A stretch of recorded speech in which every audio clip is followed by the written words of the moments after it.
Nós vamos agora para o nosso estudo dessa manhã, mas antes da gente ler o versículo, né, que encabeça o nosso estudo hoje, nós vamos recitar uma bênção.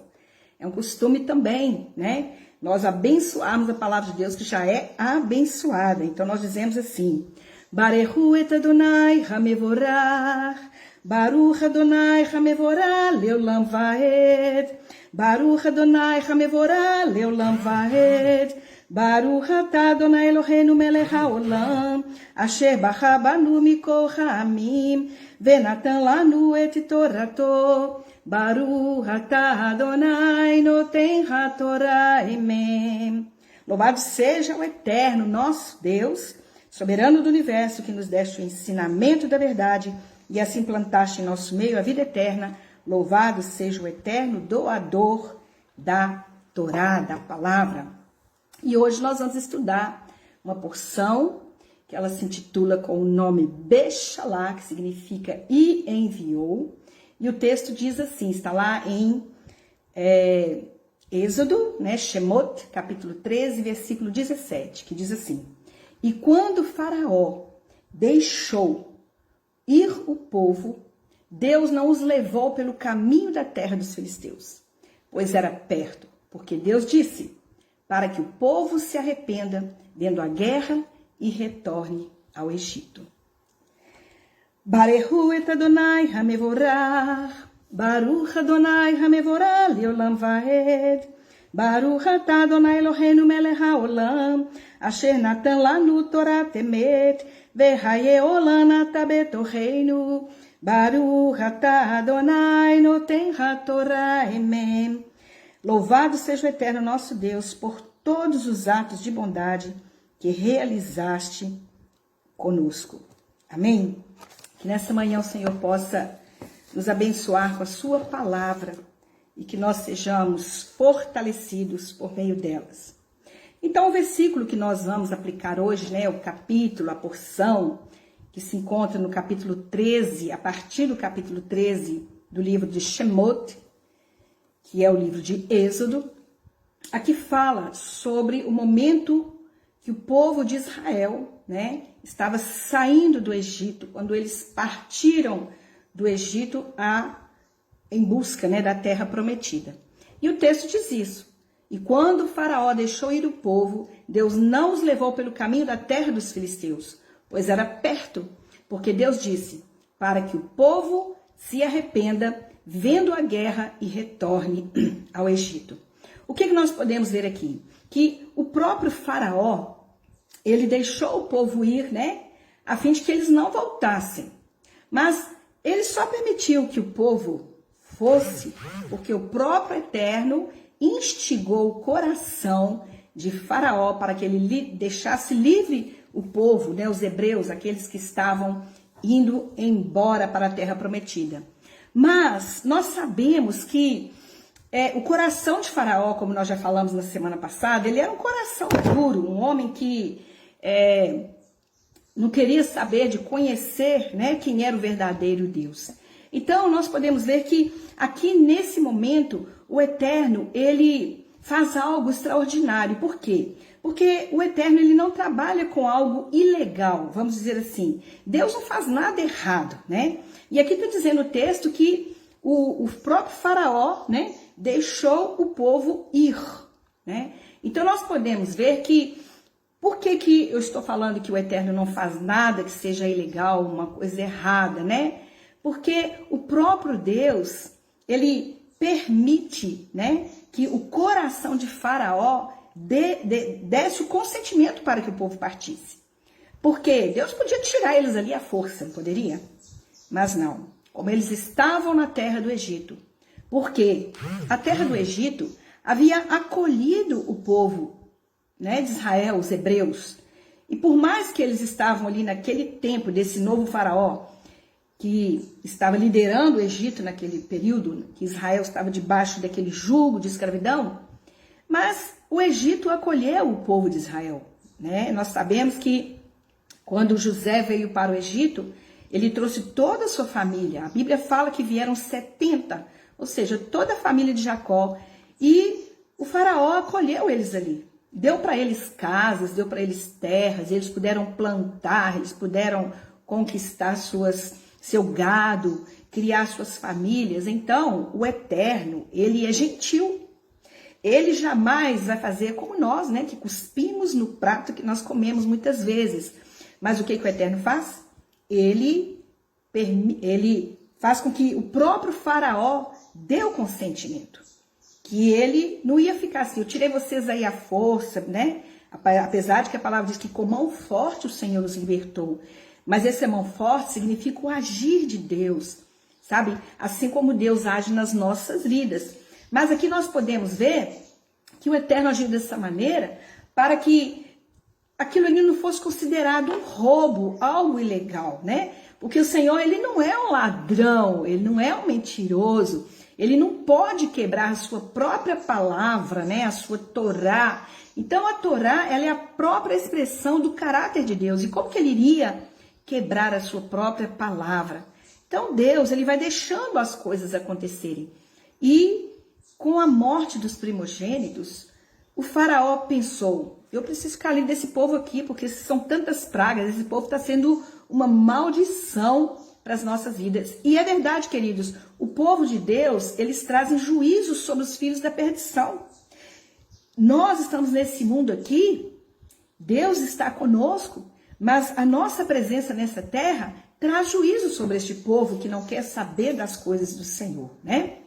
Mas nós sabemos que Deus, ele também não levou o povo de Israel pelo caminho dos filisteus, que era um caminho muito mais curto, né? E o motivo foi que ele teria sido mais fácil, né, para o próprio povo de Israel retornar para o Egito, né? Então, o Eterno, para que evitasse do povo voltar para o Egito, por quê? Porque, infelizmente, o caminho do Egito ainda tinha permeado o coração daquele povo, sabe? Até mesmo a questão espiritual. E o nível de fé daquele povo que estava saindo do Egito era quase que nenhum, né? Era muito pouca fé. Eles tiveram poucas experiências com o Eterno ali no Egito. Porque no período que eles estavam ali no Egito, eles estavam preocupados em construir casas, eles estavam preocupados em ter ouro, prata, em ter uma posição, como nos dias de hoje, não é verdade? Que hoje a gente percebe que as pessoas gostam desse mundo, têm prazer nesse mundo, querem ficar aqui impregnados nesse mundo. Por quê? Porque o mundo satisfaz a carne deles. Eles estão satisfeitos em ter dinheiro, em ter casa, em comprar, em fazer negócios. Então isso satisfaz a alma do ser humano. E o povo de Israel, quando estava lá no Egito, eles se sentiam satisfeitos. Mas o que Deus fez? Deus trouxe um peso sobre eles, Deus trouxe um jugo sobre eles, apertou, sabe? É como se Deus apertasse o povo ali no Egito para que eles pudessem despertar para Deus. E é o que está acontecendo nos nossos dias. Nós estamos vendo que nós estamos cercados de tantas aflições porque Deus está permitindo tudo isso para nos espremer, sabe? Ele quer nos espremer porque Ele quer ver o que está dentro de nós, qual é o nosso anseio por Ele. E assim Ele fez com o povo de Israel naquele tempo. E Ele sabia que o coração daquele povo era um coração muito incrédulo. E se Ele levasse eles pelo caminho dos filisteus, eles não iam conseguir sobreviver ali, porque os filisteus, apesar de ser um povo menor, eles eram um povo que tinha armas, tinha um peso grande que poderia destruir. Então, para que o povo não ficasse com medo dos filisteus ou se sentisse oprimido no caminho, o Eterno mudou a rota deles. E eu acho tão interessante que o Senhor, quando Ele quer realizar algo na nossa vida, Ele muda o nosso caminho. Quando Ele sabe que a gente está indo por um caminho, que aquele caminho pode nos fazer voltar para o mundo, nos tirar da presença dEle, nos fazer desistir, o que Ele faz? Ele cria um novo caminho. Mas o caminho que Deus cria, muitas vezes, ele vai ser mais comprido. Um caminho de mais dificuldade, porque Deus tirou eles da rota do caminho dos filisteus e levou eles para o lado do Mar Suf, né? Que é chamado de Mar Vermelho, que de vermelho ele não tem nada, mas levou eles para aquele caminho. Por quê? Porque o Eterno queria mostrar sua glória, sabe? O Senhor muitas vezes faz isso na nossa vida. O caminho de Deus é perfeito. E quando Ele nos leva para um caminho que nós pensamos assim, nossa, tá tão difícil esse caminhar, né? Mas é porque o Senhor, Ele está trabalhando em nós. Ele quer mostrar a glória dEle em nossas vidas. E o Senhor quer fazer isso na sua vida hoje, né? Mas também existem algumas razões, né? As quais o Senhor não queria, né, que eles entrassem no território ali dos filisteus. Uma das primeiras coisas é que se os filisteus atacassem o povo, né, como eu falei, Israel ficaria com medo e poderia então voltar para o Egito. E por causa do pacto de paz que existia entre Abraão e Abimeleque, os filisteus também, os filhos de Israel, eles não poderiam atacar os filisteus, porque, não sei se vocês lembram, quando Abraão fez um pacto com Abimeleque, né? Porque ele estava nas terras de Abimeleque, Abimeleque ficou encantado com Sara, e ali, por causa de Abraão querer ali conquistar, ter uma proteção, o que ele fez?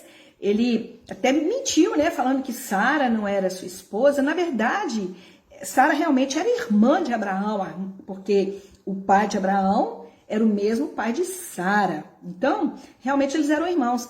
Mas, quando Abimeleque ficou sabendo de tudo isso, ele ficou assustado com aquela situação e falou, não, vocês têm que sair daqui.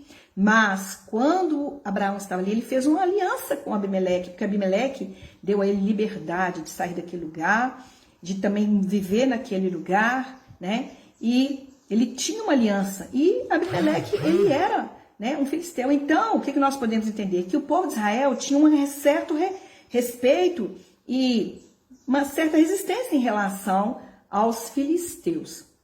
Então, eles não poderiam também atacar. Como é que você vai atacar uma pessoa que já te deu comida, né? Então, tinha essa questão também.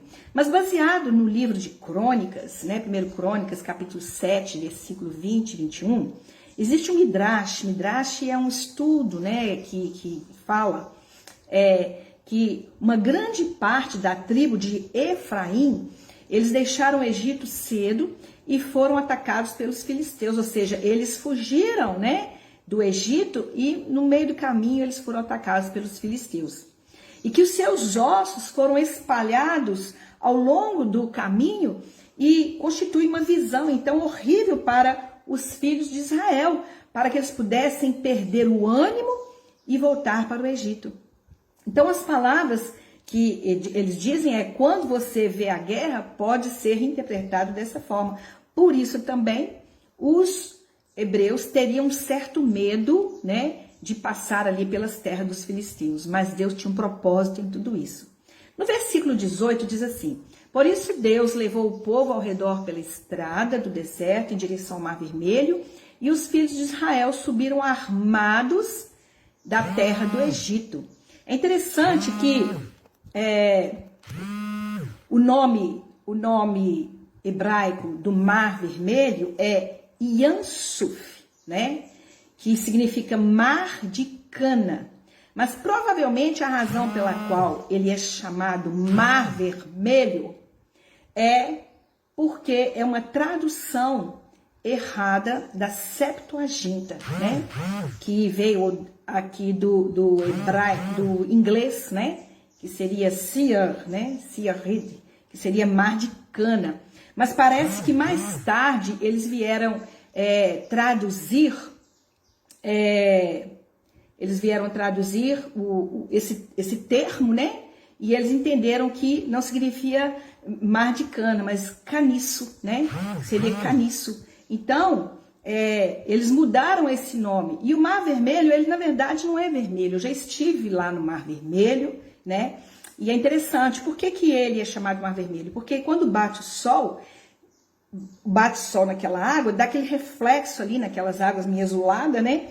Então, você vê aquelas rajadas assim, como se fosse algo vermelho, avermelhado, mas era por causa do reflexo do sol. Quando você olha, dá a impressão que o mar está vermelho. Mas, na verdade, ele é bem azulzinho, né? Azulzinho não, porque a água não é azul, né? Mas você olhando de perto, você vai ver que as águas são águas normais e era uma água natural. Mas aqui no livro, nesse versículo 18, nós também temos algo interessante, porque fala assim: e fez rodear Adonai o povo pelo caminho do deserto ao Yansuf, ou seja, ao mar de juncos. E o texto diz: e armados subiram os filhos de Israel à terra do Egito, da terra do Egito. Então o texto está dizendo que eles saíram do Egito, mas eles saíram armados. É interessante que a palavra guiou, porque aqui está falando que o Senhor os guiou, não é verdade? Quando eles saíram do Egito, o Senhor estava guiando. Significa que nós também somos guiados pelo Eterno. A nossa vida, quando nós entregamos a nossa vida pelo Senhor, às vezes nós pensamos assim: mas por que eu estou fazendo isso? Nossa, eu não estou entendendo o que está acontecendo. Mas é porque Deus está nos conduzindo. Sabe, o nosso Deus, ele trabalha de forma articulosa, sabe? Sem que a gente veja, mas ele está por trás de tudo, trabalhando em favor do seu povo. E aqui ele estava fazendo isso na vida do povo de Israel. Ele estava guiando o povo. A palavra hebraica aqui para guiar é a palavra naham, né? Então o texto diz que eles foram armados, que é a palavra milhamá. E o texto diz que Deus os guiava por um caminho. Ou seja, a palavra caminho aqui seria a palavra halá, que é seguir adiante. Deus ia adiante do povo. O povo não estava sendo naquele caminho da saída do Egito, eles não estavam indo sozinhos. O Senhor os estava os conduzindo, o Senhor os estava guiando. E qual que era a maneira que o Senhor guiava eles? Através de uma coluna de fogo, que é chamada em hebraico de amud. Era uma coluna de fogo que conduzia o povo. Então, amados, nós sabemos que essa coluna de fogo é o próprio Espírito Santo que foi enviado para nós. Ele foi enviado para que nós possamos também ser conduzidos. E Yeshua disse: eu vou para que ele venha, o Espírito da verdade. Quem é o Espírito da verdade? É o Espírito do Pai. Né? Quando nós falamos de Espírito Santo, é o Espírito de Elohim, o Espírito Eterno. O Espírito dele veio sobre nós como essa coluna de fogo, que é o poder que é derramado sobre nós para nos conduzir nessa saída do Egito. Nós estamos sendo guiados pelo Senhor. Cada passo que nós damos é o Senhor nos conduzindo. Muitas coisas vão surgir no meio do caminho que nós não vamos entender, mas acalme seu coração. Deus está nos guiando até a chegada da terra prometida. Mas o texto diz que eles foram armados. E é interessante que a palavra armados, no idioma original da Torá, quando eu falo Torá, Torá são as leis de Deus amorosas, né? A palavra de Deus que ele deixou para nós. Então, a palavra armado, de acordo com a Torá, ela é a palavra Hamushim, cuja grafia, né, e a sonoridade dessa palavra, ela é muito conhecida no meio dos judeus, que é a palavra Humash. Por quê? Porque a Humash é o conjunto dos livros da Torá, que são os 5 primeiros livros da Bíblia, que é Gênesis, Êxodo, Levítico, Números e Deuteronômio. Esse compêndio é chamado de Humash. Ou seja, o que aqui nós podemos aprender?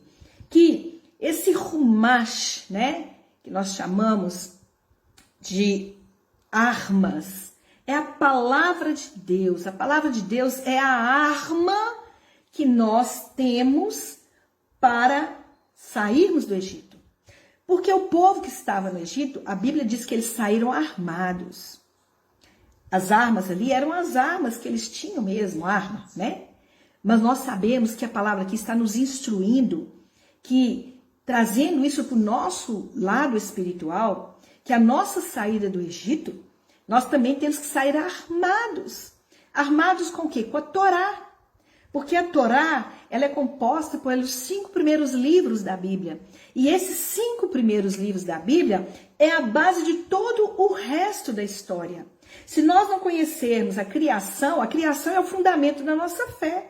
Nós só cremos em Yeshua porque lá em Gênesis, Bereshit, fala sobre a criação, fala da história de Noé, fala da história de Abraão, fala de Isaac, de Jacó, de Moisés, não é verdade? Então, todo esse compêndio dessa história é a base da nossa fé hoje, porque isso precedeu a chegada do Messias. Não adianta você pegar a Bíblia e querer viver o Novo Testamento sem entender o Antigo Testamento, porque o Antigo Testamento é a base daquilo que Yeshua disse, é a base daquilo que os discípulos de Yeshua falaram, que Paulo falaram. Ou seja, na época de Yeshua, na época dos discípulos, não tinha uma Bíblia.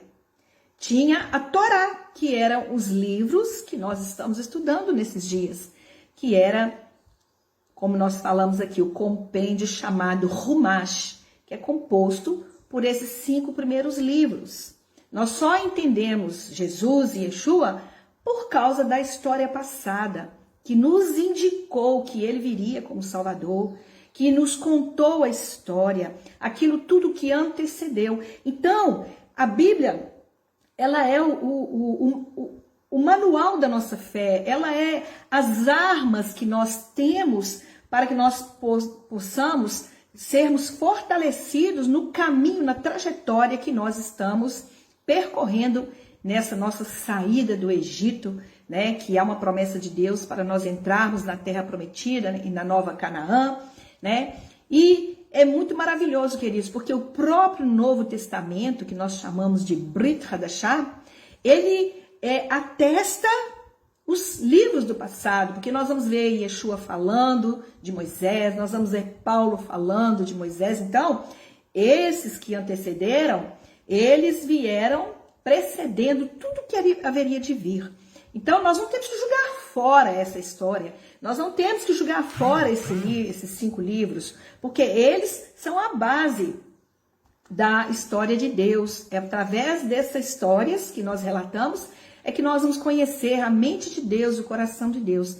Então, nós sabemos que esses 5 livros, eles são como 5 pedras, né? A gente sabe que lá no livro de Samuel fala sobre Davi, né? Que Davi usou 5 pedras na sua funda. Essas 5 pedras tipificam também a história do passado, de seus antecedentes, que vieram e que nos ensinaram a verdadeira fé. Hoje nós podemos buscar a fé como de Abraão, de Noé. A história desses homens é para confirmar a nossa fé. Então nós sabemos que quando Davi lançou aquela funda ali contra os filisteus, não foi verdade? Quem era o filisteu?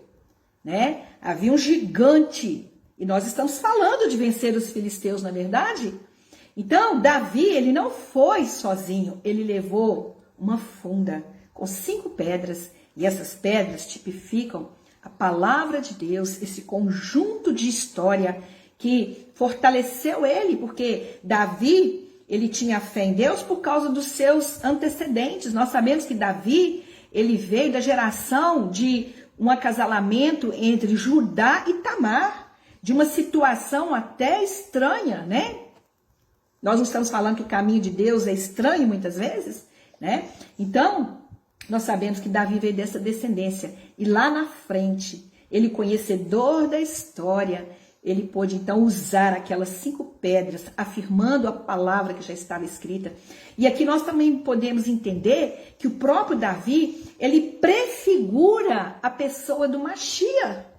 Ele prefigura o Messias Yeshua, né? E o texto diz que ele escolheu 5 pedras lisas do ribeiro para ir ao combate contra Golias, o gigante filisteu. Então, nunca é demais a gente dizer que o Eterno, ele escreveu em tábuas de pedra também as leis dele. Os 10 mandamentos foram escritos nas tábuas de pedra. Então, significa que aquelas pedras que Davi estava em suas mãos eram as mesmas pedras que Moisés recebe da parte de Deus ali, né, com suas leis. E isso é maravilhoso, amados, porque aquelas pedras lisas, elas eram o próprio Eterno, sabe? Era como se Davi lançasse o próprio Eterno contra o filisteu. E é isso que nós temos que fazer, porque a palavra de Deus representa a própria mente de Deus. E quando nós temos que ir contra os nossos inimigos, nós precisamos sim de ir com armas. E as armas que nós temos é a Torá, a palavra de Deus. Mas aqui, a gente falando de tudo isso, Seria uma mera coincidência Davi escolher justamente 5 pedras? Estaria então o próprio Eterno reafirmando de maneira bem sutil, né, que ninguém poderá vencer uma guerra sem a própria Torá, sem a sua palavra. E para comprovar essa ideia, nós precisamos de um testemunho que indique que alguém venceu alguma batalha utilizando apenas a Torá, né? E nós podemos ver esse testemunho aonde? Está lá em Mateus capítulo 4, que diz assim: e então foi conduzido Yeshua pelo Ruach HaKodesh ao deserto, pelo Espírito Santo ao deserto, para ser tentado pelo acusador. Chegando então o acusador, disse-lhe: se tu és o filho de Elohim, manda que estas pedras se tornem em pães. Mas Yeshua respondeu: nem só de pão viverá o homem, mas de toda palavra que sai da boca de Adonai. O que ele falou? Ele falou a palavra que está escrita em Deuteronômio. Ele usou a Torá. O próprio Yeshua, ele usou a Torá. As palavras que foram escritas nas pedras que o Senhor entregou a Moisés. Então, nós podemos ver lá em Deuteronômio, capítulo 6, que diz assim: então o acusador o levou à cidade santa e colocou sobre o pináculo do Beit Hamikdash, ou seja, sobre o templo, e disse-lhe: se tu és o filho de Elohim, lança-te daqui abaixo, porque está escrito: aos seus anjos dará ordens a teu respeito, e eles te sustentarão nas mãos para que nunca tropeces em pedra alguma. Ou seja, o que Yeshua respondeu? Está escrito. Está escrito aonde? Em Deuteronômio, capítulo 6, versículo 16. Não tentarás o teu Elohim. Então, novamente, o acusador o levou a um monte muito alto e mostrou-lhe todos os reinos do mundo e a glória deles, e lhe disse: tudo isso te darei se prostrado me adorar. Então ordenou-lhes Yeshua: vai-te, Satanás, porque está escrito: a Adonai tu Elohim adorarás e só a ele servirás. É interessante, amados, que esses trechos que eu li, ele narra, né, esse embate entre Yeshua e o Hassatã, né, o qual foi vencido pelo Messias Yeshua.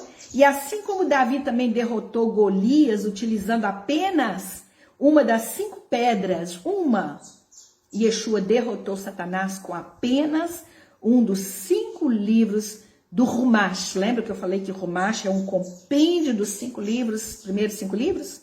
Então nós podemos ver que o próprio Yeshua usou a Torá. Ele usou a Torá para vencer o Hassatã. Então significa que quando nós usamos a palavra de Deus contra os filisteus que vão surgir na nossa vida, e quem são os filisteus? São aqueles que se opõem à nossa fé. São aqueles que lutam contra a nossa intimidade, o nosso compromisso com o Eterno. E aqui no livro de Devarim, que é o Deuteronômio, nós podemos ver que algo importante ressalta aqui, que o Satanás, ele tentou usar as próprias escrituras para justificar uma transgressão à Torá. Ele queria que o próprio Messias transgredisse a Torá, esquecendo ele que o próprio Yeshua é a Torá. Ele é a própria palavra, ele é o verbo que se fez carne, e ele estava indo contra a palavra de Deus viva. Yeshua é a palavra viva de Deus, que veio revelar para nós o amor do Pai, que veio esclarecer para nós o Rumash, que são os 5 livros da Torá. Ele veio explicar, ele veio clarear as leis de Deus para nós. E agora Satanás queria, né, lutar contra a própria palavra de Deus com aquele que é a própria palavra.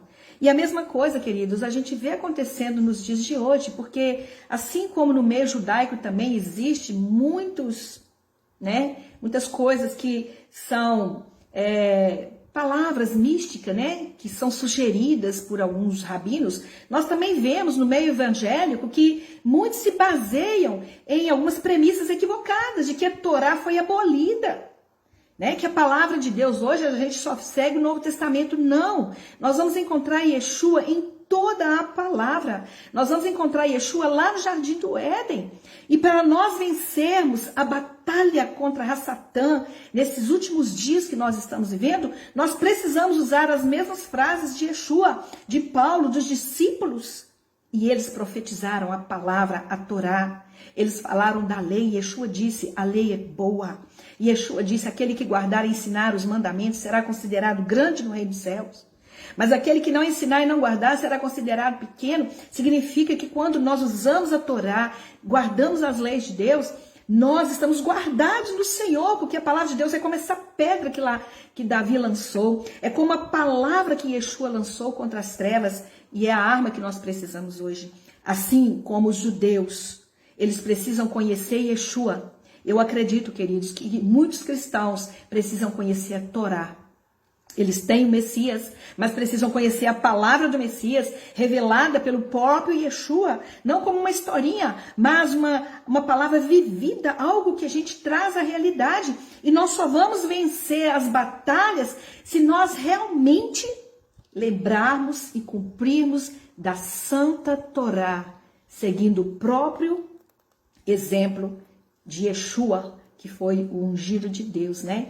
Então, amados, diante desse exposto que nós estamos falando, não é difícil a gente entender, porque o próprio Paulo, qual que é o tema da nossa paraxá de hoje? Bechalá, e enviou. Paulo, ele foi um shalia, e a palavra shalia vem desse shalá, enviado. O próprio Paulo, que foi um emissário, ele escreveu também em 1 Coríntios, capítulo 10, versículo 4. Pois as armas da nossa milícia não são carnais, mas poderosas em Elohim, em Deus, para a demolição de fortalezas. Então, nós já aprendemos nessa manhã que a nossa saída do Egito, se nós queremos vencer os filisteus, se nós queremos vencer a nossa carne, nós temos que usar a palavra de Deus. Ela é a arma que nós temos para vencer a nossa carne, para que a gente não desista e volte para o Egito, né? Mas para nos fortalecer contra todas as tempestades que vão surgir no caminho, porque o Eterno está nos guiando no caminho, é Ele que nos guia, é Ele que conduz a nossa vida, e realmente a nossa mente precisa da palavra, sabe? O que nos mantém de pé, firmes na fé, é quando eu ministro a palavra de Deus nos meus pensamentos, para que eles se tornam nos meus sentimentos e se transformem em atitudes. Nós precisamos da palavra renovada, porque Paulo disse isso. Rogo-vos, pois, irmãos, que apresenteis os vossos corpos como sacrifício santo, agradável a Deus. Esse é o culto racional. Mas transformai os vossos pensamentos pela palavra. E que palavra é essa? Não tinha Novo Testamento ainda escrito quando Paulo disse isso? Quando Yeshua falou tantas coisas, não tinha o Novo Testamento escrito. Ele estava falando da Rumash, da Torá, que são a base de toda a história de Deus. A Torá nos faz conhecer o Eterno e ela revela quem é o nosso Messias. Amém? E agora, a paraxá, né, Bechalá, ela nos ensina então que não basta nós só sairmos do Egito. É preciso nós nos armarmos com a Torá.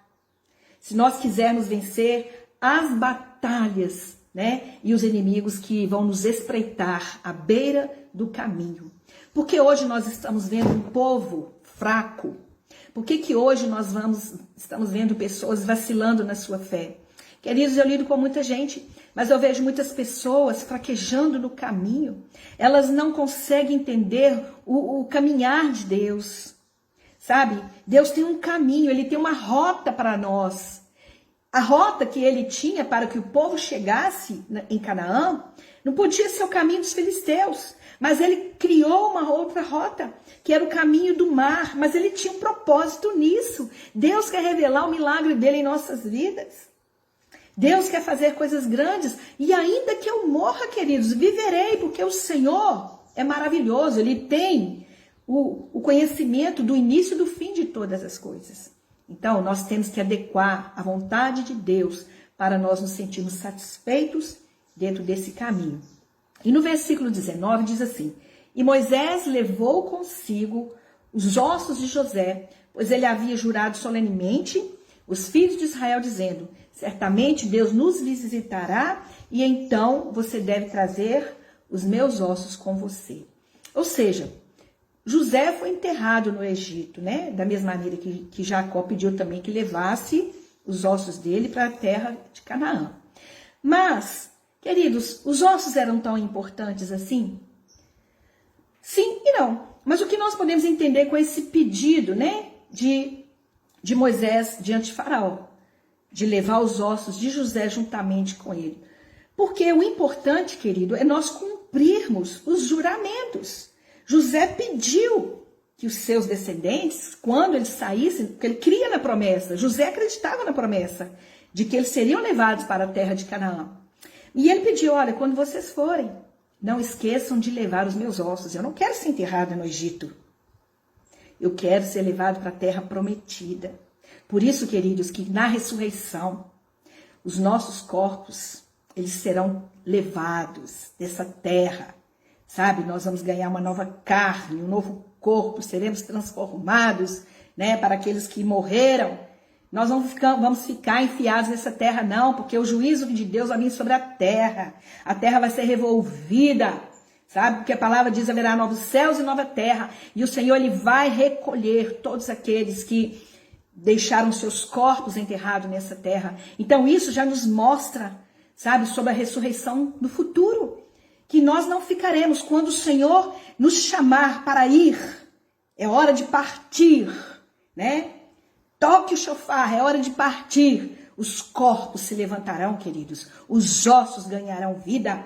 Por quê? Porque o Senhor não vai permitir que os ossos dos filhos de Deus fiquem enterrados nesse lugar de imundície, nesse Egito desse mundo. Oh, maravilha, não é verdade? Isso é uma esperança para todos nós. E aqui nós podemos ver que Moisés, então, agora ele cumpre o pedido de José. Ele teve que esforçar ali para honrar esse juramento de que os seus antepassados tinham feito. Porque os filhos de Israel, que são os irmãos de José, né, eles fizeram esse juramento para José. Eles foram todos mortos ali no Egito, mas os seus descendentes deveriam cumprir esse pedido de José. Então, a partir desse texto aqui, nós podemos, então, deduzir que os ossos dos 12 irmãos também foram trazidos do Egito, né? Eles não levaram só José, porque quando José estava no Egito, foi levado para lá 70 pessoas e eles morreram ali no Egito. Então, com certeza, eles pegaram todos os ossos dos 12 discípulos, né? E levaram também juntamente, no caso aqui, devem ter colocado, né, todos os ossos de cada tribo e levaram e atravessaram com eles o deserto. Pensa bem. Então, por outro lado, nós podemos entender que a expressão, quando fala que os filhos de Israel, aqui não está se referindo apenas a 12 irmãos, mas todos os descendentes de Israel. Nesse caso, eles não trouxeram só os ossos de José, né, como o texto diz aqui. Mas no versículo 21 diz assim: o Senhor ia diante deles de dia numa coluna de nuvem para guiá-los em seu caminho, e de noite numa coluna de fogo para os iluminar, para que caminhassem de dia e de noite. O que nós podemos ver aqui? Que nesse versículo, aqui fala que ele seria guiado, né, pelo caminho. E aparece aqui então esse verbo, né, de uma forma muito tremenda, que seria a causa, né, para mostrar que o Senhor ia à frente como um emissário para representá-los. Qual que é o nome da nossa porção? Bechalá. E enviou, ou seja, o próprio Eterno, né, ele se colocou à frente do povo de Israel. Ele se colocou à frente, né, e ele foi ali como um shalia, como um enviado para poder guardar o povo. E aquela coluna de nuvem, ela representava o próprio Senhor nesse caso aqui. E a coluna era para quê? Para que o povo não errasse o caminho. Por isso Yeshua disse: eu sou o caminho, a verdade e a vida. Aquela coluna de fogo representava o próprio Senhor, né?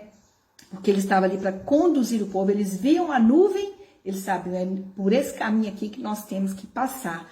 Mas também diz que o anjo ia, né, adiante do exército de Israel, né, e se retirou e se pôs atrás deles, e a coluna de nuvem se retirou de diante deles, virou-se e se pôs atrás deles. E o que aconteceu então? era noite. Aí vinha uma coluna de fogo. Para quê? Para remover a escuridão da noite. O que nós podemos entender? Que essa coluna de fogo representa o Ruach HaKodesh, o Espírito Santo do Senhor. Ele vem como uma coluna de fogo para clarear as nossas mentes, para nos tirar dessa escuridão que nós estamos no caminho da terra prometida. Haverá trevas nessa caminhada. Nós sabemos que são dias difíceis e nós teremos uma nuvem de dia e teremos uma coluna de fogo à noite que vai nos conduzir, que vai nos iluminar, que vai nos dar discernimento nesse caminho. Por isso que a palavra aqui está nos ensinando que o representante do Senhor Yeshua, que se manifestou na forma, né, de nuvem de dia e de coluna, né, de fogo à noite, também havia uma nuvem sobre aquele campo sombreado, né, do calor de dia e de noite. E nós podemos ver isso em vários textos da Bíblia falando sobre essa questão. Mas no capítulo 14, versículo 2, diz assim: fala aos filhos de Israel que se voltem e se acampem diante de Pi-Hahirote, entre Migdol e o mar. Acampe contra Baal-Tsefon, no lado oposto, junto ao mar. Mas é interessante, queridos, que de acordo com um certo rabino que nós conhecemos como Rashi, ele diz o seguinte, que essa cidade, Pi-Hahirote, é o mesmo lugar que é chamado de Pitom, que está lá em Êxodo, capítulo 1, versículo 11. Pitom, ele se assemelha ao termo Pesatum, que significa boca fechada, que se refere, né, a qualquer escravo que podia fugir daquela fronteira com o Egito. Então ali significa que era um lugar estreito, um lugar muito estreito. E para os hebreus ali serviu como boca de liberdade, entende? Porque era uma boca fechada, porque muitas pessoas pensam que Israel passou por um certo caminho, não. Na geografia que nós estudamos, nós vamos ver que Israel passou por um lugar mais estreito, entende? E por quê? Porque esse lugar aí era um lugar que os escravos do Egito, eles tentavam fugir, mas era um lugar difícil para eles fugirem, né? Então, segundo nós podemos entender aqui, esse lugar recebeu esse nome, pois os israelitas foram libertos ali, né? Eles também foram escravos. E o que nós podemos ver? Que o nosso Deus é um Deus estratégico, né? Ele é um Deus que cria situações de estratégia para nós. E é interessante que em Êxodo 3:12 está escrito assim: ele respondeu, tenha certeza que estarei com você. O sinal de que eu enviei será este: quando você tiver levado o povo para fora do Egito, vocês adorarão a Deus nesta montanha. Então isso nos ensina que o local da entrega da Torá era o mesmo onde Moisés teve um encontro com o anjo, lá, lembra da sarça ardente? Né? Então se Moisés viveu em Midian, como é que ele foi então levar o rebanho para a península do Sinai. Então nós podemos entender que a palavra Pi-Hahirote, né, indica que havia um lugar onde as montanhas formavam uma boca, ou seja, um vale.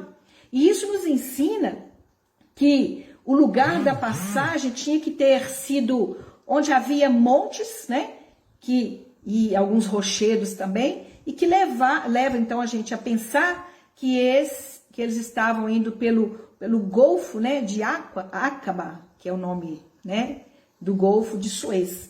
Então, o mais provável aqui é que o Monte Sinai é no norte da Arábia Saudita, como está escrito lá no livro de Gálatas, que diz, ora, esta Agar é o Monte Sinai na Arábia.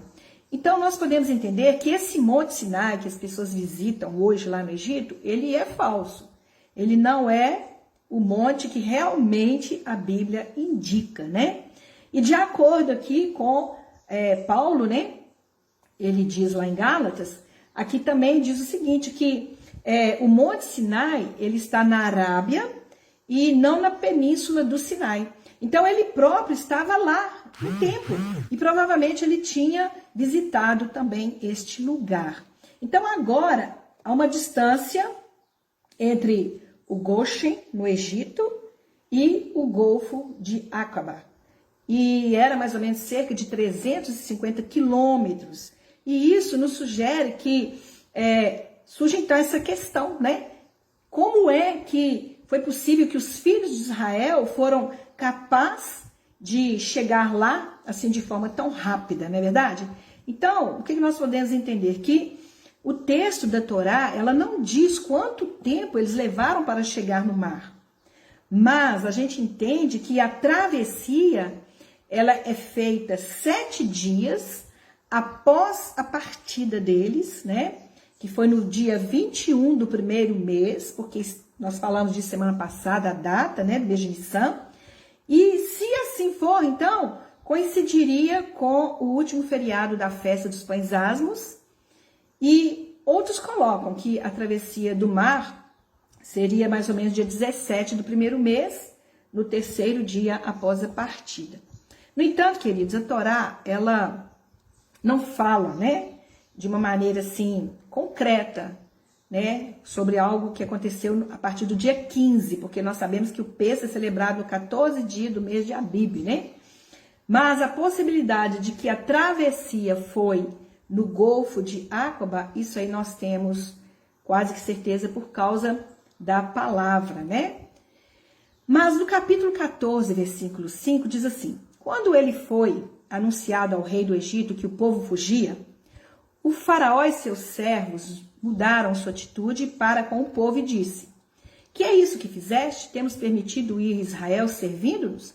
Ou seja, quando o faraó percebeu que o povo estava indo mesmo, ele falou: não vou deixar esse povo ir não, né? O que nós podemos ver aqui, queridos? Que o povo de Israel, eles haviam fugido do Egito. Então, isso indica que veio rapidamente, né? E eles saíram à pressa, como o texto diz, que o Eterno pediu que eles saíssem à pressa. Mas a palavra aqui não está falando que eles fugiram, fala que eles escaparam, né? Eles escaparam. Por quê? Porque o texto diz que eles saíram, mas que Israel saiu como se a mão erguida de Deus estivesse sobre eles. E o termo aqui fala que eles foram entregues, né? O Eterno os entregou. Então, nós podemos entender que lá em Números fala sobre isso, que Deus os tirou ali com força, uma força alta, né?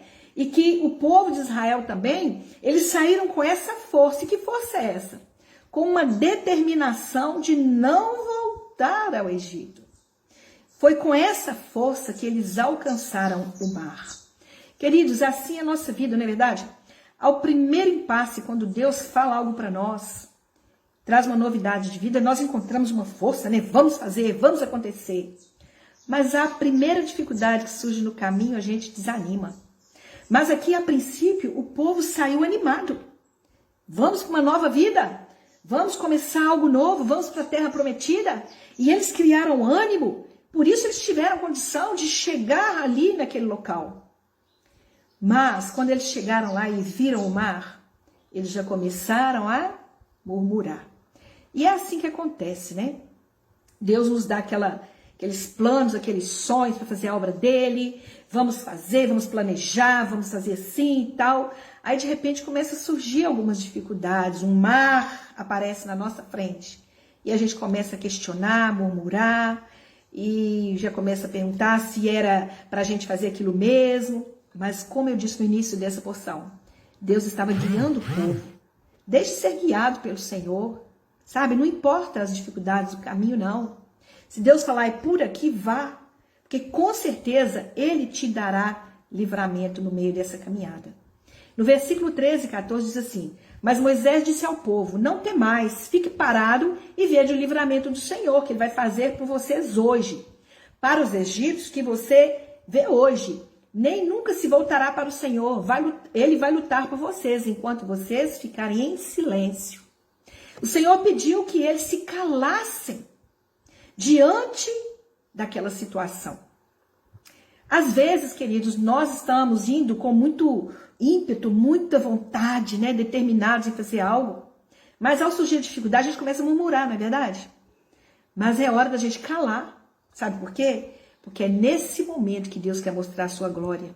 E muitas vezes a nossa ansiedade, muitas vezes as nossas intenções da alma, porque a alma é aflorada, nós perdemos a oportunidade de ver os milagres de Deus. Mas no caminho da dificuldade, se cale e deixe o Eterno falar. Deixe o Eterno agir, não crie força. A sua força é ser guiado, mas o agir é do Eterno. É Ele que vai realizar os efeitos dele em nossa vida. E aqui a gente pode ver que aqui o Senhor usou uma palavra muito interessante no versículo, que ele diz que ele seria a salvação do povo. Ele diz, se calem porque eu serei a salvação de vocês. E sabe qual é a palavra que eu encontro em hebraico para salvação? Yeshua. É interessante que a palavra hebraica para salvação é Yeshua, que é o mesmo nome do nosso Messias. E no nome de Yeshua, a letra U, ou seja, ali o Vav, né? Ele significa Ele salvará. É Deus que salva. É Ele que realiza os feitos em nós, né? Então a gente pode ver aqui nesse versículo que o nome de Yeshua é o nome Deus salvará, que é até mesmo uma abreviação do nome Yehoshua, que é o nome de Josué, né? Que nós sabemos que Josué, em hebraico, é Yehoshua, que é Deus que salva. Mas o que é mais interessante, queridos, que o Egito, eles deram o nome para Yeshua, o nome salvação. Eles tentaram fazer uma tradução desse nome, né, para a língua grega. Eles pegaram o nome Yeshua e fizeram uma transliteração. O que é a transliteração? É você pegar uma letra do hebraico e transliterar ela para a língua nativa, né? No caso, o nosso português. Então, essa tentativa da transliteração do nome de Yeshua para o grego, ela aparece na Septuaginta. E a transliteração dos nomes Yehoshua e Yeshua, nós também vamos ver isso lá nos livros de crônica. O que nós podemos ver? Que como os nomes gregos, né, grego, eles terminam com a letra A no sexo feminino, eles pegaram o quê? Eles mudaram para o S, para que não desse essa conotação feminina no nome, né? Mas determinando, então, a masculinidade dos nomes gregos, que o nome de Yeshua transliterado para o grego não soasse, então, como o nome de uma mulher.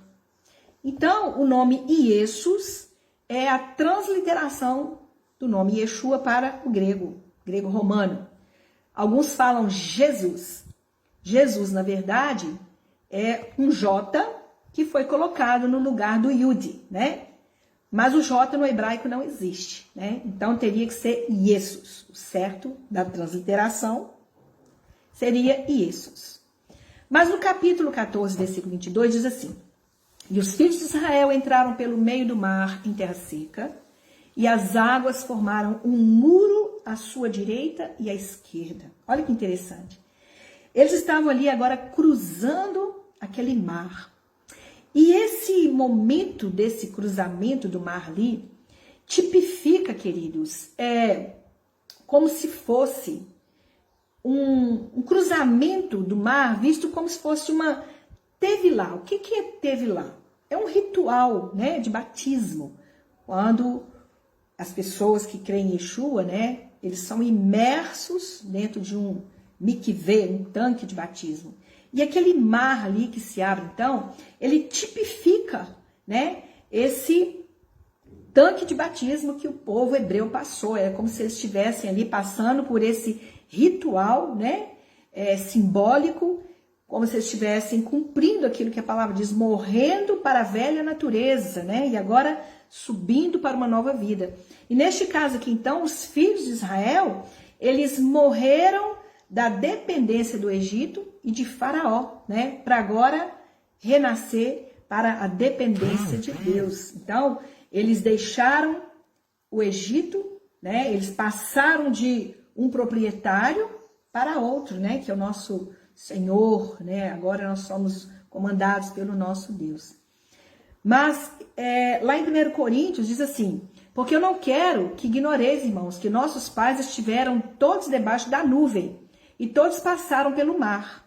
Moisés e todos estavam submersos na nuvem e no mar, e todos comeram do mesmo alimento espiritual e todos beberam da mesma bebida espiritual, porque bebiam de pedra espiritual que os seguia, e a rocha era o Messias. Então aqui está falando que eles foram submersos em Moisés na nuvem e no mar. E a ideia aqui é que as pessoas iam de um reino para outro, né? E que a autoridade do faraó agora era Moisés. Eles não estavam mais submetidos a faraó. Então eles atravessaram, né, o mikvê, o tanque do batismo, né, aquele acúmulo das águas, de repente, que surgiram ali, interrompe agora o relacionamento do povo de Israel com faraó e o Egito. E nós sabemos que assim é a nossa vida. E é interessante também que Moisés, foi ele que deu ao povo, né, uma herança para que eles pudessem cumprir o chamado de Abraão, Isaac e Jacó. Por isso ele foi um rei, como o texto diz também, em Yeshurun, né, que é também conhecido como Jerusalém. E eles passaram então a ser os cabeças, né, das tribos de Israel. E da mesma forma, queridos, a Tevilá messiânica, ela implica que quando uma pessoa ela morre e enterra sua antiga vida, né, ela estava sob o jugo de Satanás, do pecado, do mundo, e agora ela se submete então à autoridade de Deus nessa nova vida, submete ao Messias, à Torá, ao reino dos céus, como está escrito lá em Romanos, que diz assim: que diremos, pois? Permaneceremos no pecado para que a graça mais abundante? De modo nenhum. Nós que morremos para o pecado, como podemos viver nele? Ou porventura ignorais que todos nós que fomos batizados em Yeshua, fomos batizados na sua morte?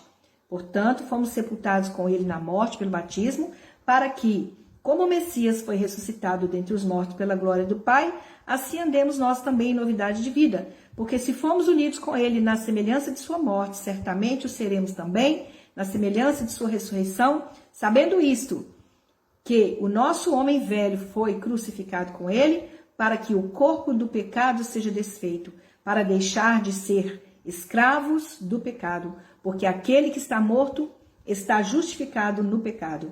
E se já morremos com Cristo, cremos que também viveremos com ele, sabendo que, tendo Cristo ressuscitado dentre os mortos, já não morre, a morte já não tem domínio sobre ele, pois em que ele morreu para o pecado uma vez por todas, mas a vida que ele vive para Deus. Mesmo assim, vós considerai-vos mortos para o pecado, mas vivos para Deus em Yeshua.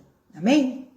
No versículo 24 diz: um pouco antes do amanhecer, Adonai observou o exército egípcio de dentro da coluna de fogo e de nuvem e o fez entrar em pânico. Ou seja, nos tempos antigos, a noite ela tinha 3 vigílias, né? Os romanos, na verdade, eles tinham 4 vigílias da noite. Então aqui está falando, né, que num período dessa vigília, né, eles atravessaram. Que hora seria mais ou menos, né, que eles saíram? Eles deveriam ter saído ali por 2 horas da madrugada, até as 6 horas da manhã, que seria mais ou menos o horário que eles partiram. Aqui no versículo 27 do capítulo 14 diz assim: e Moisés estendeu a mão sobre o mar, e ao amanhecer o mar voltou ao seu estado normal, e os egípcios fugiram de encontro a ele, e o Senhor derrubou os egípcios no meio do mar. Então nós podemos ver aqui que realmente o cruzamento do mar, né, durou toda a noite, quando eles partiram, porque aqui está dizendo que o vento começou a soprar pela manhã, né?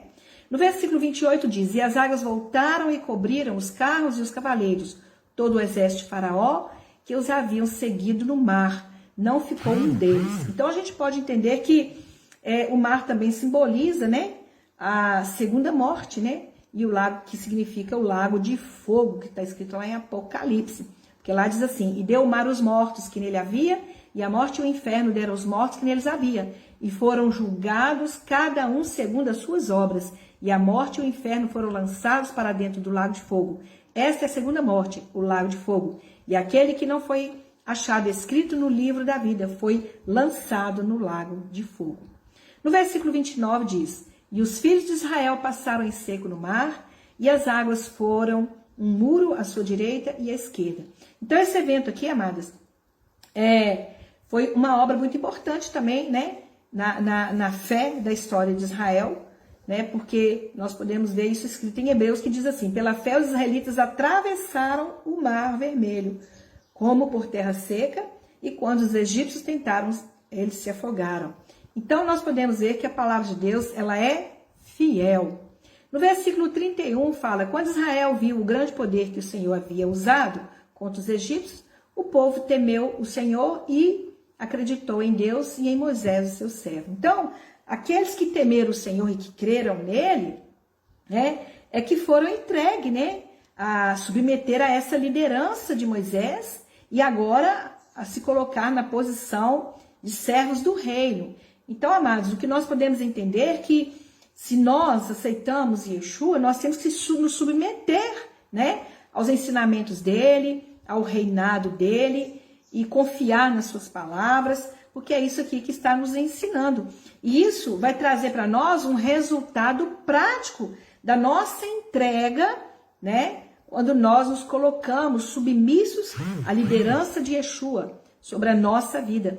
E isso nós precisamos fazer nesses tempos, porque muitas vezes nós aceitamos Jesus, mas não queremos nos submeter à vontade dele. Já no capítulo 15, eu estou correndo aqui, irmãs, porque é um estudo muito extenso e as horas já se foram, né? Mas aqui no capítulo 15, versículo 1 diz assim: então Moisés e os israelitas cantaram este cântico ao Senhor e disse, desse canto a Hashem gloriosamente triunfou. O cavalo e seus cavaleiros ele tem jogado no mar.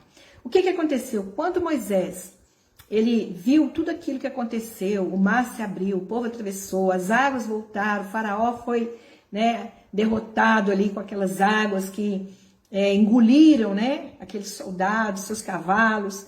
Então Moisés ele compõe um cântico ao Senhor. Ou seja, queridos, quando nós somos libertos, quando nós passamos por um momento de bênçãos, né, de provação, mas de vitória, nós temos que louvar ao Eterno, nós temos que falar as maravilhas que o Senhor ele fez em nossas bocas, né?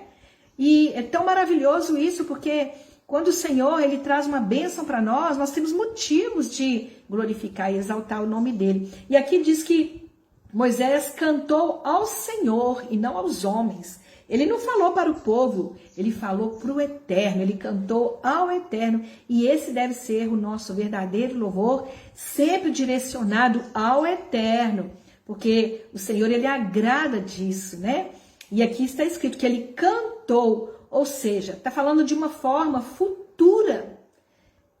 Ou seja, eles cantarão.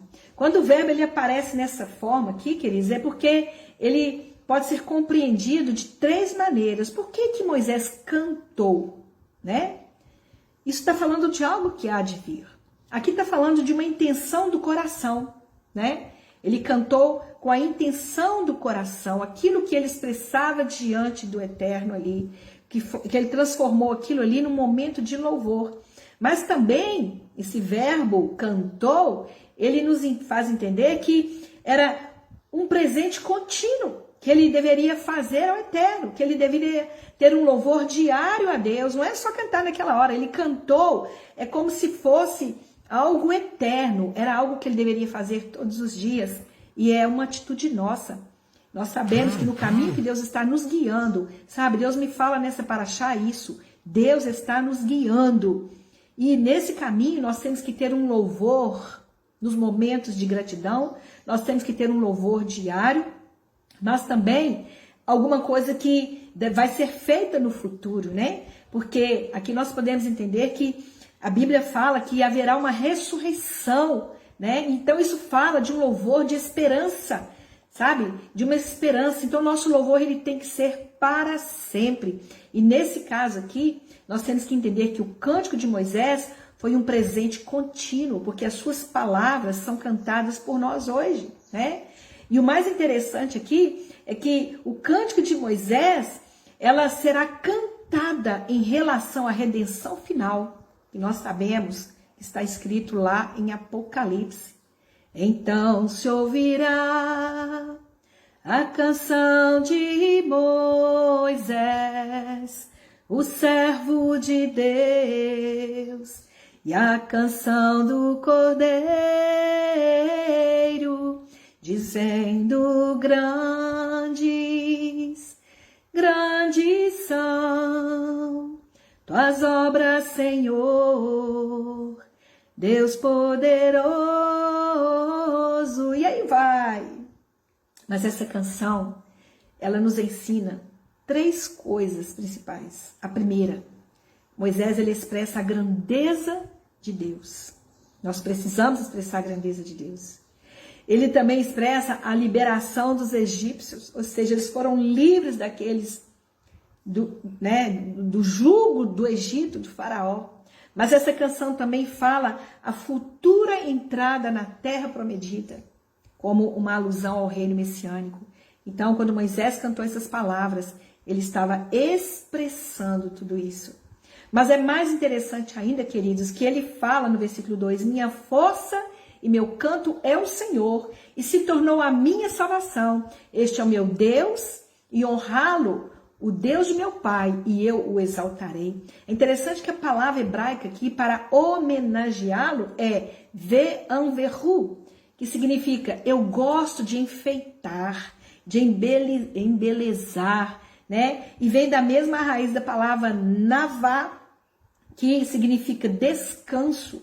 Esse embelezamento é descanso, é como você estivesse celebrando, comemorando, sabe? Preparando o quarto, preparando o ambiente para que você possa ter aquele relacionamento com o Senhor. Moisés estava num momento muito íntimo com Deus, e disso que nós aprendemos, amados, que o nosso serviço, né, e obediência ao Senhor, ele deve ser algo lindo, sabe? Deve ser algo bonito. Por isso que quando nós vamos fazer um culto ao Senhor, que é um momento que nós tiramos para louvar também, o louvor é diariamente, mas existe o Shabat, que é o momento que nós separamos, né? O que nós podemos entender? Que quando nós mulheres colocamos o nosso véu, quando os homens colocam o talite, quando eles usam o tefilim, quando você coloca uma mezuzá na sua porta, quando você monta uma sucá, quando você pega um etrogue, quando você celebra as festas bíblicas, que nós usamos esses elementos, sabe, que é para cumprir esse mandamento. Nós aprendemos aqui que louvar ao Senhor é como adentrarmos na morada dele, e nós não podemos entrar de qualquer maneira, nós temos que estar vestidos. Então, se eu me visto para adorar o Senhor, é porque nós temos aquela reverência, nós temos aquele respeito ao Senhor. E é interessante que a palavra de Deus diz no Salmo 22, que, no entanto, tu és santo, entronizado sobre os louvores de Israel. Há uma canção que a gente canta aí, né? A louvor do teu povo. Mas, na verdade, o texto é louvores de Israel. Deus habita nos louvores de seu povo Israel. Não existe outro povo que adore ao Eterno de forma certa que seja o povo de Israel. No versículo 15, versículo 3 diz: o Senhor é homem de guerra, Adonai é o seu nome. O que nós podemos ver aqui? Que há muitos lugares nas Escrituras que apresentam o Senhor como um guerreiro, né? Adonai Tsevaot, né? E o que mostra é que ele não é pacífico sobre a injustiça e o mal. Então significa que o Eterno, como um guerreiro, ele luta contra o mal, ele luta contra o pecado, ele vai fazer guerra contra o pecado, contra a injustiça que está ao nosso redor, né? E aqueles que estão seguindo o Senhor vão ver a sua proteção como esse soldado, como esse guerreiro. Por isso, amados, se você está vivendo um momento de injustiça, um momento difícil, saiba que Deus se levantará como seu guerreiro, o seu soldado, Adonai Tsevaot, né? Porque o Senhor não aceita o que é mal. Por isso que nós temos que silenciar diante do mal, porque quando nós vivenciamos o mal, nós estamos sendo cúmplices daquilo, do pecado, e nós não podemos fazer parte dessas coisas, porque o Senhor, ele é Adonai Tsevaot. Mas no versículo 6 diz, tua destra, ó Senhor, tua destra, ó Senhor, é majestosa em poder, sua mão direita, ó Senhor, despedaça o inimigo. A mão direita do Senhor quem é? É Yeshua, o Messias, e é ele vai ser o único, né? O único, e nós sabemos que ele é o único que finalmente vai destruir todos aqueles que se levantarem contra o seu povo Israel. Essa é a nossa segurança. Nós temos Yeshua, né? É ele que vai se levantar. Existe um versículo que diz que ele se levanta para executar a ira do Senhor, né? Primeiro Yeshua veio como um cordeiro, mas agora na sua segunda vinda, ele vai vir como um leão que ruge. Ele vai vir como o leão da tribo de Judá. Ele vai vir para derrotar os inimigos. Ele vai vir para colocar ordem no mundo e no seu reino. Por isso nós precisamos estar debaixo da obediência e da justiça de Deus. No versículo 8 diz, ao sopro de suas narinas, as águas empilhadas, as correntes vieram juntas, como um montão. Os abismos coalharam-se no coração do mar. O mar tem coração, queridos? Mas no caso aqui, o texto está falando de coração de uma forma alegórica, né? Porque a palavra aqui, no caso, seria lev, coração. Significa coração, mente, né? Consciência, a memória, a nossa atenção, os sentimentos, né? A ira interior. E coração se relaciona aqui, queridos, com a relação, né? Com a essência da força de alguma coisa. Então, a Bíblia fala em Êxodo também que o coração é o centro onde queima, onde arde o fogo. O coração de uma pessoa, ele é o lugar mais íntimo, né? O lugar mais íntimo. O que torna, então, as nossas decisões muito importantes, né? Que vai se manifestar como ela realmente é. Então, na mente de uma pessoa, pode caber muitas ideias e muitas opções. Mas, no fundo, é apenas uma opção. Por isso que o judeu, ele usa o tefilim, né? Ele coloca o tefilim na cabeça, no coração e nas mãos, porque são os departamentos, né, onde estão ligados ao coração, né? Então, às vezes a gente não entende esses princípios judaicos, né? Mas é uma maneira de trabalharmos a nossa mente e o nosso coração. E isso serve como um memorial para eu não esquecer de que do coração procedem, né, todos os sentimentos, os pensamentos do homem. Mas no versículo 9 diz assim, o inimigo dizia, prosseguirá, alcançarei, repartirei os despojos, minha alma se fartará sobre eles, a minha espada, a minha mão os destruirá. Aqui está falando que os inimigos de Israel são também inimigos do Senhor, né? E que esses eternos inimigos de Israel, eles também são, né, os inimigos que o Senhor luta contra. E uma coisa que a gente tem que entender, queridos, que é impossível nós amarmos o Senhor, né, se nós odiamos também o povo judeu. Nós sabemos que Israel, esse povo, né, aqui está dizendo que ele perseguirá os seus inimigos. Então, se nós somos contra o povo de Israel, se nós não entendemos esse processo de Deus com Israel e nos levantamos, né, como antissemitas, como um povo que vai contra Israel, o Senhor nos julgará também, porque o Senhor disse para Abraão, olha, abençoarei os que te abençoarem e amaldiçoarei os que te amaldiçoarem. Então, nós temos que entender isso, amém? Deixa eu ver aqui, irmãos, se eu vou dar uma puladinha, porque essa paraxá ela é muito grande e eu vou aqui pro finalzinho dela, tá? No final aqui, pra gente encerrar, porque não vai dar pra gente falar sobre todo o capítulo 15, né? Sobre as palavras, né, de Moisés. Depois a gente pode concluir, né? Esse estudo, mas eu vou pular aqui para o capítulo 16. Peraí. Esse texto é muito grande, então vamos aqui na quinta aliá. E aconteceu que as codornas, a noite veio e cobriu o acampamento, e pela manhã havia uma camada de orvalho ao redor do acampamento. Quando o orvalho evaporou, eis que sobre a superfície do deserto tinha uma coisa fina, como flocos finos, como geada sobre a terra.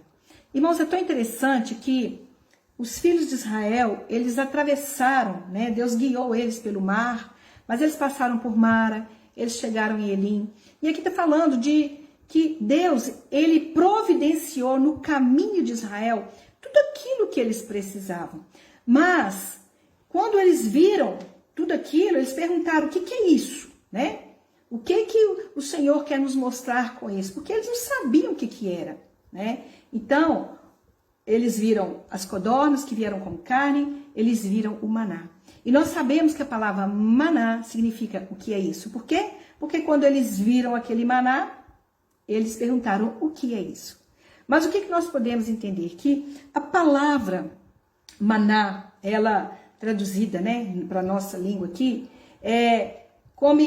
ela é chamada de manru, né, que significa este é o homem, que ru significa ele, né? Então, era como se fosse um chamado de Deus, um despertar de Deus. Mas existe um midrash que traduziu essa palavra manru como o que é isso, né? E o povo de Israel, eles puderam vivenciar várias vezes esses milagres. Eles puderam ver o agir de Deus na vida deles, preparando para eles ali comida, preparando para eles ali suas roupas, preparando para eles todas as necessidades básicas do deserto. Porque Deus queria que o povo, no meio do caminho, conhecesse o Senhor, né? Mas no capítulo 16, no versículo 16, diz assim, isso é o que o Senhor ordenou, cada um escolha dela o que você vai comer, você tomará um homer para cada homem, de acordo com o número de pessoas que cada um de vocês tem em sua tenda. Então, o que nós podemos ver aqui? Que o Senhor disse para eles, olha, cada um vai colher aquilo que é necessário, né? Aquilo que é necessário para vocês, uma medida de homer, né? Irmãos, o que eu pude entender aqui? Que esse maná é algo que Deus envia para nós no deserto. É a palavra de Deus. É a própria presença, né, de Yeshua, porque nós comemos da palavra de Deus. Mas ele falou que eles colhessem um homer, uma quantidade suficiente. E é interessante, né, que nós temos o período da Páscoa até Shavuot, que nós fazemos a contagem do homer, né, que era a colheita. Então, o homer se refere aqui ao sacrifício de cevada, que era trazido a cada Shabat, né, depois do Pêssar. Nós sabemos que eles levavam no templo. E é interessante que esse sacrifício, ele foi instituído para proclamar o poder da ressurreição das sementes que seriam colhidas na primavera, referindo-se então à ressurreição do Messias, que está escrito lá em 1 Coríntios. Mas agora Cristo ressuscitou dos mortos, né? E isso está como uma referência da contagem do homer, que era a cevada que era colhida a cada semana, né? Que é a ressurreição dos mortos, aqui fala daqueles que estavam dormindo, né? Mas aqui está falando de um homer por cabeça, né? No caso aqui seria um homer por crânio, né? Que seria a palavra gulgolete, que significa crânio, caveira. E é daí que vem a palavra Gulgólgata, que é o lugar da morte do Messias, que está escrito lá em Mateus 27. Quando chegaram no lugar chamado Gulgólgata, o que significa lugar da caveira. Então, cada um dos pais foi ordenado que eles pudessem colher ali um homer daquela cevada. Por quê? Porque cada um desses pais, né, eles foram condenados a fornecer o pão do céu para os seus filhos. E nós sabemos, queridos, que ali seria uma quantidade para cada família tinha que pegar essa quantidade de homer. Então, o que nós podemos entender aqui? Que esse chumaço, né, vamos dizer assim, esse molho que foi recolhido, ele representa o próprio Messias. Porque todos precisavam comer daquele pão, queridos. O que eu quero dizer com isso? Que Yeshua, ele surge para cada um de nós mediante a necessidade de cada um. Sabe? Nós precisamos entender isso. A um será mais, a outro será menos. E cada família ali tinha que colher aquele homem, mas cada família tinha mais quantidade de pessoas, tinham menos quantidade. Mas o Senhor, ele fazia multiplicar aquele pão dentro de cada família. Eu quero te dizer isso nessa manhã, que no caminho do deserto, onde Deus nos guia, haverá um mar que vai se abrir. Sabe? Ele transformará as águas de Mara em águas doces. Ele trará para nós um vale como Elim, mas ele também nos alimentará no deserto. E nessa caminhada, a cada Shabat, nós podemos receber a medida daquilo que nós precisamos. E que nesse Shabat, eu e você, possamos dedicar ao Senhor e comer esse alimento que Ele deseja para nós. Me perdoe eu ter corrido um pouquinho atropelado aqui as palavras, queridos, mas eu queria finalizar com isso. Que nós precisamos dedicar o nosso sábado ao Senhor como um objetivo, né? Porque nós sabemos que a cada Shabat, Ele trará para nós um homem, na medida da nossa necessidade. Eu não sei a necessidade que você se encontra hoje, mas assim como eu, você está nesse deserto. Assim como eu, você precisa do agir de Deus, sabe? E no versículo 25 do capítulo 16 diz assim: E Moisés disse, coma-o hoje, porquanto hoje é o sábado do Senhor. Hoje você não vai encontrar, hoje você vai encontrar no campo. O que nós podemos ver aqui? Que há várias razões para que o Senhor criou, né, o homem para comer desse maná. Por quê? Porque o Senhor queria que nós aprendêssemos a confiar nele como o nosso Pai Celestial. Também para saber que o nosso Pai Celestial é um Pai bom. Também para que nós pudéssemos ter uma ocupação diária e não cair também na ociosidade de 6 dias trabalharão. Já pensou todo dia à toa? Deus diz, trabalhe, mas no sexto descanse. Mas também o Senhor queria que nós pudéssemos ter uma capacidade de nos relacionarmos com Ele e com os outros de uma forma mais profunda. O Senhor também, Ele quer atender às nossas necessidades nutricionais do nosso corpo, mas também Ele quer nos mostrar as verdades eternas do céu. Para quê? Para que nós possamos aprender a obedecer os seus mandamentos. Então, queridos, eu vou encerrar essa paraxá, não vai dar para a gente falar sobre todos os pontos, né, que a porção tem, mas eu quero te dizer isso, que hoje é Shabat, e que há uma porção de Deus para a sua vida, e que você possa receber essa porção de Deus nesse caminho que Ele tem te conduzido. Porque com certeza a palavra de Deus, ela vai nos ensinar e nos mostrar como nós devemos nos relacionar com Deus. E é interessante que a comida, quando nós comemos, nós sentamos à mesa para comer, a comida ela cria, né, para o homem uma maneira de nós aprendermos a obedecer o nosso Deus, porque Ele determinou a quantidade e nós não podemos passar dos limites. Isso significa que Deus tem uma porção para nós diariamente e que nesse Shabat você possa receber dele a porção que você precisa. Amém? Depois você lê lá o restinho, né, da porção, das próximas aliar, né, que tem aqui, porque não vai dar tempo da gente continuar, mas que você possa cumprir o seu chamado hoje, que você possa comer o maná que Deus tem para você hoje e que esse maná possa te sustentar no decorrer dos dias. Mas como Moisés, no seu cântico, nos ensina que nós temos que louvar a Deus no momento que nós recebemos bênçãos, no momento que nós estamos na presença dele diariamente e que nós vamos cantar no futuro uma nova canção ao nosso Deus. Que esse seja o desejo do seu coração. Amém? Que o Senhor te abençoe e te guarde, que o Senhor faça o seu rosto resplandecer sobre ti e tenha misericórdia de ti. Que o Senhor sobre ti levante o seu rosto e te dê a paz. Um Shabbat Shalom abençoado para vocês. Desculpe aí o tempo, mas que essa palavra possa frutificar em seu coração. E não esqueça, Deus está te guiando nesse caminho. Mesmo que ele seja difícil, Deus está indo à frente. Amém? Um beijo no coração de vocês. um Shabbat Shalom. Eu esqueci de avisar lá no grupo das escolas de mulheres, né? Que a gente faria Paraxá hoje, por isso que eu acredito que muitas não estão aqui presentes. Mas você que entrou aí, que você seja abençoado. Um abracinho aí pro meu filho Marlon, que está aí me assistindo, a Adriane, né? A Ana, a Sol. Que o Senhor abençoe vocês.